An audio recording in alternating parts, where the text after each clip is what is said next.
Hi friends, welcome Sukanya Raju vlogs. இன்றைக்கி என்ன vlog பார்க்க போகிறோன்னா, விநாயகரின் அறுபடை வீடுகளை பற்றி தான் பார்க்க போகிறோம். இனி வரும் வாரங்களில் வெள்ளிக்கிழமை தோறும் திருத்தலங்களின் வரலாறு மற்றும் சிறப்பம்சங்களை பற்றி அறிந்து கொள்ளலாம். இந்த ஒரு நல்ல செயலை ஸ்டார்ட் பண்ணும் போதும் பிள்ளையார் சுழி போட்டு ஆரம்பிக்கணும்னு சொல்லுவாங்க. அதனால் விநாயகர் பற்றியே நான் ஆரம்பிக்கிறேன். நம்ம சேனலை யாரும் சப்ஸ்கிரைப் பண்ணாமல் இருந்தால் சப்ஸ்கிரைப் பண்ணிக்கோங்க. வாங்க வீடியோக்குள்ளே போகலாம். இந்து மத வழிபாடுகளில் முதன்மையாக அமைந்திருப்பது விநாயகர் வழிபாடு. விநாயகரை தொழுதால் காரியம் கைகூடும் என்பது ஆன்றோருடைய கூற்றாகும். முருகனுக்கு அறுபடை வீடுகள் இருப்பது போல் அவரின் அண்ணனான விநாயகருக்கும் அறுபடை வீடுகள் இருக்கின்றன.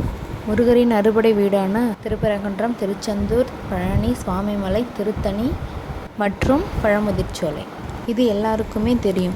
ஆனால் விநாயகருக்கும் அறுபடை வீடு இருக்குது அப்படின்றது யார் யாருக்கெல்லாம் தெரியும்? விநாயகருக்கும் அறுபடை வீடுகள் இருக்கின்றன. அதில் முதல் வீடு திருவண்ணாமலை அல்லல்பூம் விநாயகர், இரண்டாவது விருத்தாசலம் ஆழத்து விநாயகர், மூன்றாவது திரைக்கடையூர் கள்ளவாரண பிள்ளையார், நான்காவது மதுரை சித்தி விநாயகர், ஐந்தாவது பிள்ளையார்பட்டி கற்பக விநாயகர், ஆறாவது திருநாரையூர் பொல்லா பிள்ளையார். இதுபோல விநாயகருக்கு அறுபடை வீடுகளும் இருக்கின்றன. இந்த அறுபடை வீடுகளை தொழுதால் நான் நினைத்த காரியம் கைகூடும், வாழ்வில் நலம் பெறும், தொழிலில் முன்னேற்றம் ஏற்படும், இதுபோல பல நன்மைகள் அளிக்கும் என்று கூறுகிறார். பிள்ளையாரின் அறுபடை வீடுகளை பற்றிய முழு தகவல்களையும் விரிவாகவும் தெளிவாகவும் பார்க்கலாம். விநாயகரின் அறுபடை வீடுகளை பற்றி உங்களிடம் அடுத்த பதிவில் பகிர்கிறேன். இது போன்ற பதிவுகளை காண வேண்டும் என்றால் நமது சேனலை சப்ஸ்கிரைப் செய்து கொள்ளவும். நன்றி, வணக்கம்.